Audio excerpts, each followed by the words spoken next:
When I was 13, I started dating a girl who lived just a short walk from my house. We were in that stage of life where everything felt bigger. Feelings, adventures, and of course, the thrill of new relationships. I visited her often, so much so that I became familiar with the little details of her home. The smell of freshly brewed coffee that seemed to linger in the air, the warm, wagging greeting from their dog, and the way the house always creaked when the wind blew through the cracks. It was a comfortable home, yet there was something subtly off about it that I couldn't quite put my finger on. Her family was warm and welcoming, and they treated me like one of their own. I spent hours there, whether it was watching TV, playing board games, or chatting with her parents. But no matter how much time I spent there was a creeping sensation that I couldn't shake. It felt like the house had its own presence, one that lingered just behind every door, watching from the corners of every room. One day, while we were hanging out, my girlfriend casually mentioned that her house was haunted. I laughed it off at first, thinking she was just trying to get a rise out of me. I didn't believe in ghosts or anything supernatural. I figured it was just a joke, something to keep the conversation going. But the more she talked about it, the more she seemed serious. She told me how things would move on their own, how strange sounds would echo through the house at night, and how sometimes when she was alone she'd feel like she wasn't truly by herself. I brushed it off, thinking it was just her imagination running wild. But over time, I began to notice things for myself.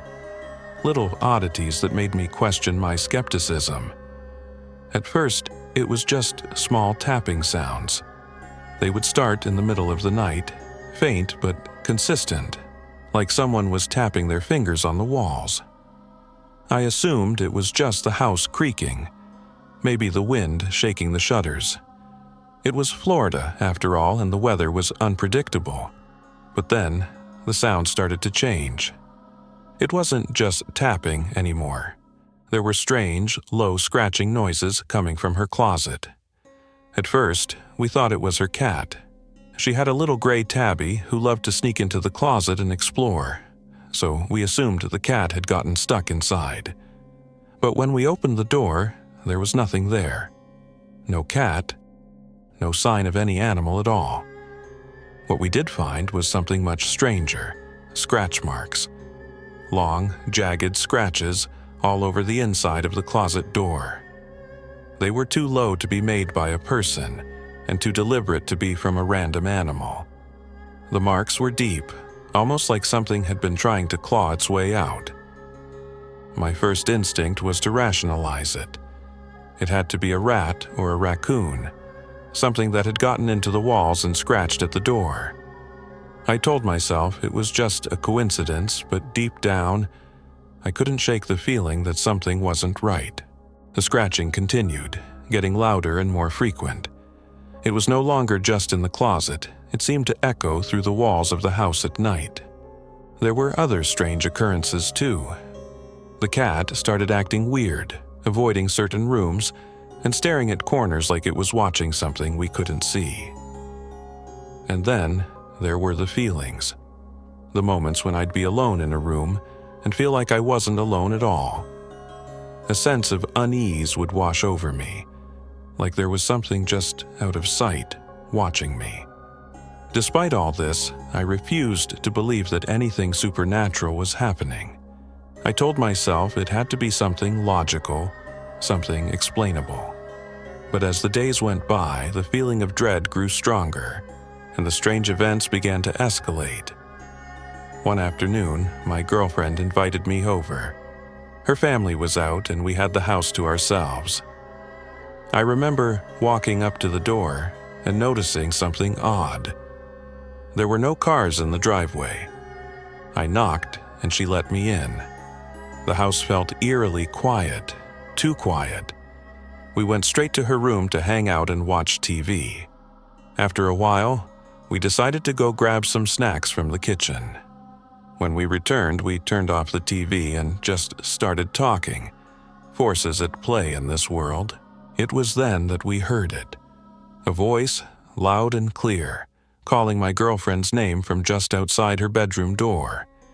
At first, we thought her family had come home, but when we opened the door, the house was empty. We looked around, calling out to anyone, but there was no answer. We chalked it up to imagination. Maybe it was just the wind or some noise from outside, but we couldn't shake the feeling that something was off. We decided to go back to her room, but this time we left the door open, just in case her sister really had been calling her. A few moments passed, and then it happened again. This time, it wasn't just a voice from outside the door, it sounded like the whole house had called her name. The voice was so clear, so loud, that it seemed to reverberate through every wall, every floorboard. It was as if the house itself was speaking to us. My heart started racing. We rushed out of the room, searching for her sister, thinking maybe she was hiding somewhere, playing a prank on us. But we couldn't find her anywhere. There was no sign of anyone. An hour later, her dad's truck pulled up, and her sister stepped out carrying bags from shopping. We were stunned. We asked her why she had been calling my girlfriend's name, but she looked at us like we were crazy. She told us she had been gone all day, out shopping with their dad. We tried to explain what we had heard, but they both insisted it was impossible. Her sister had been with them the entire time. Something about her reaction didn't sit right with me. She looked pale, almost as if she had seen a ghost. She pulled my girlfriend aside and they went out to the back porch to talk privately.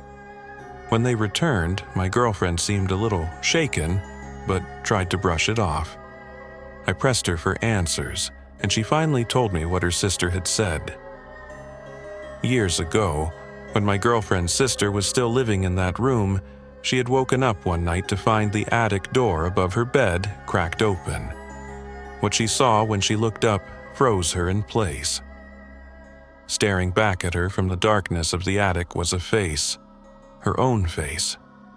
She hadn't told anyone at the time, thinking it was just a nightmare. But now, hearing what we had experienced, she wasn't so sure anymore. Her sister warned us that if we ever heard her voice when she wasn't home, we should never go into her room. The next time, we were supposed to stay away, no matter what. They moved out of that house years ago, and I've often wondered what might have really been going on there. Sometimes I think about visiting the place, but I don't want to be that weird person who knocks on a stranger's door, asking about ghosts and demons. Still, I can't help but feel like something is unfinished.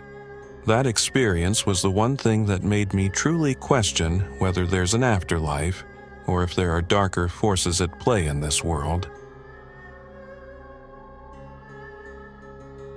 My husband Garrett and I have been married for 3 years, and we have a 16-month-old son and 4 dogs. Since the addition of our son, we'd outgrown our old house and decided it was time to move. We found a new place, nearly double the size of our previous house, and it cost about the same. It was a bit farther from everything since it was on the outskirts of town, but we both agreed it was worth it. Moving is never fun, and it's even worse with a toddler, so I was pretty annoyed when Garrett told me he'd invited his brother's family to stay with us just days after we moved in. The timing was terrible, and there's no other way to say it. Plus, since I'm a stay-at-home mom, most of the unpacking responsibility fell on me. Our new house is 2 stories with 3 bedrooms upstairs, while the downstairs has a living room, kitchen, playroom, dining room, and Garrett's media room. Since Garrett's brother, his wife, and their 3 daughters were staying with us, I knew the guest room wouldn't be big enough for everyone. I decided to set up the nursery for the girls and move my son into our bedroom. This meant I had to get every room unpacked, no shoving boxes into other rooms. I always struggle to sleep in new places, and this house creaked a lot, especially at night. I kept thinking I heard something walking above me, but I convinced myself it was just the old house settling. or possibly a mouse stuck in the attic. I mentioned it to Garrett, and he said we'd get an exterminator to check things out when we could. A few days later, Garrett started complaining about not being able to find some of his things: his razor, an extra pair of sunglasses, flip-flops, and other small items. I was focused on unpacking the downstairs, so I figured he had just mispacked or forgotten to bring some things. I didn't think much of it. Once I finished unpacking downstairs, I moved on to the upstairs, with just a day and a half to go before our guests arrived. The guest room and nursery were priority, so I unpacked them first. My own room was last. As I unpacked, I kept finding boxes that had already been opened, but I assumed Garrett had opened them looking for his things. I should have asked him about it, but I was just so stressed trying to get everything ready. It wasn't until I started unpacking my own boxes that I noticed a few of my things were also missing: my favorite bra, some of my scrapbooks, and some lipstick. I mentioned it to Garrett, but he brushed it off, saying it would turn up. He figured it was probably in another box somewhere. The day our guests arrived, I still had 3 boxes left to unpack, so I shoved them into my closet to deal with later.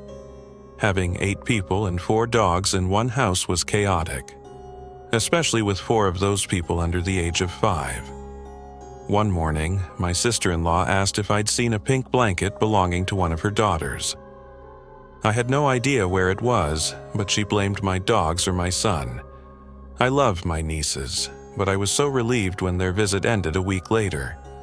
Garrett and I completely forgot about the missing items since they weren't vital to our daily life. When payday came around, we still hadn't called the exterminator. I had forgotten about it until my mom came over and mentioned hearing strange noises from the attic. I told her it was probably just a mouse or a squirrel, but I decided to call the exterminator right away. I scheduled an appointment for the next day, which was yesterday. Garrett took the day off to meet with the exterminator, Paul, who arrived while I was fixing lunch for my son.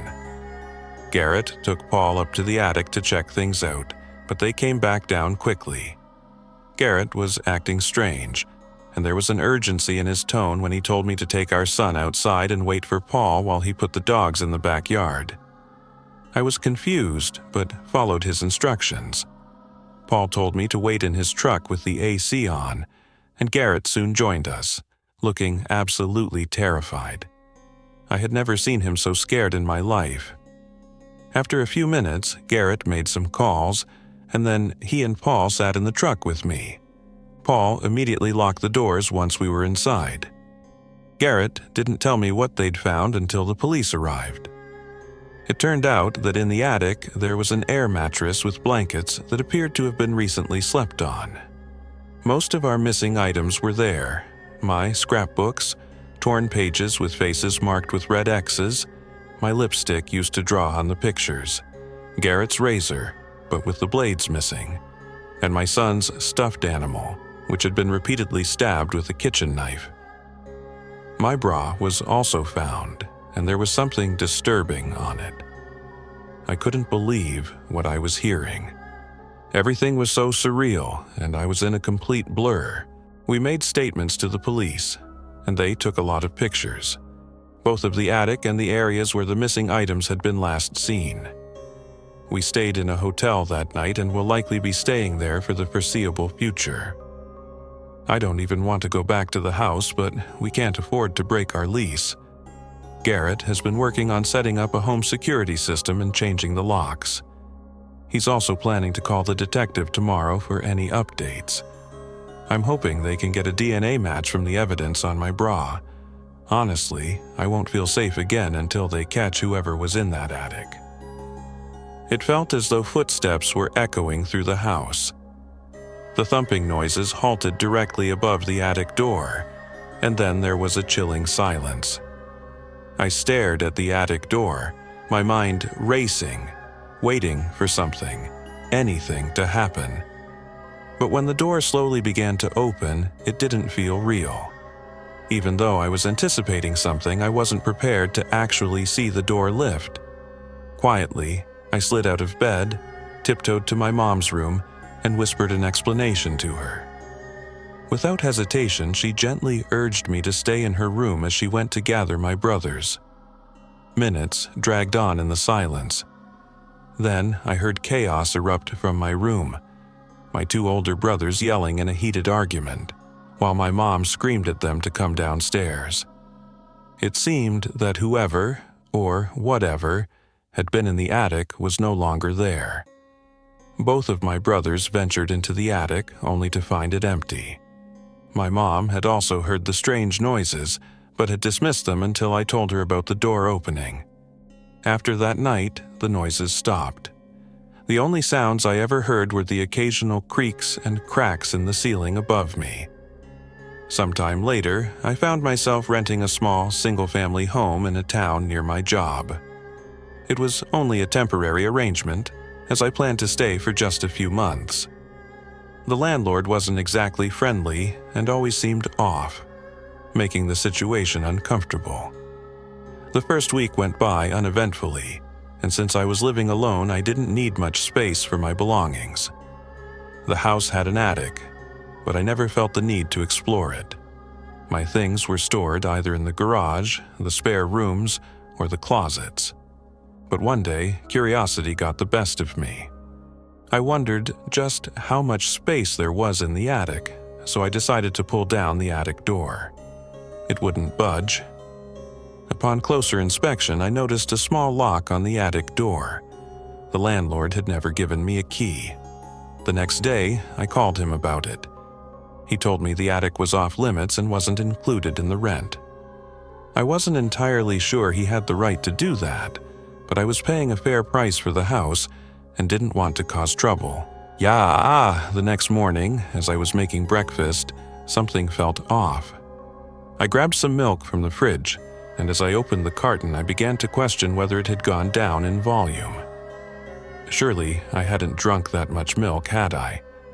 Perhaps I had gone into the kitchen in the middle of the night, though I had no memory of doing so. By lunchtime, I noticed more strange occurrences. Some of my cold cuts were missing. At that point, I couldn't shake the feeling that something wasn't right. I couldn't tell if I was losing my mind or if something was really happening. The food kept disappearing, and I started to wonder if I needed to get some cameras to monitor the house. That night, before bed, I did some research on camera systems. I was considering buying one to keep an eye on things. But then, I went to sleep, and later woke up around 4 a.m. I had to pee badly, but I tried to hold it, thinking I could fall back asleep. It was no use. As I walked to the bathroom, I passed by the attic door in the hallway. At first, I thought I was imagining things, but after rubbing my eyes, I realized the attic door was open. Panic surged through me. I grabbed a flashlight from my room and climbed up the pull-down ladder into the attic. The flashlight illuminated a vast space that was surprisingly large for the size of the house. In the corner, I spotted a twin bed and a clothing hamper nearby. Clothes were scattered around the attic, but the most unsettling sight was a TV mounted on the wall, showing a live feed of my bedroom. I must have missed the light from the TV screen before, since I had been focusing on the flashlight. But now that I saw it, my mind raced. I needed to leave the house immediately. But before I could, I heard something behind me. Peering through the shadows, I saw the face of the landlord. His head peeked out first, followed by the rest of his body as he crawled into the attic.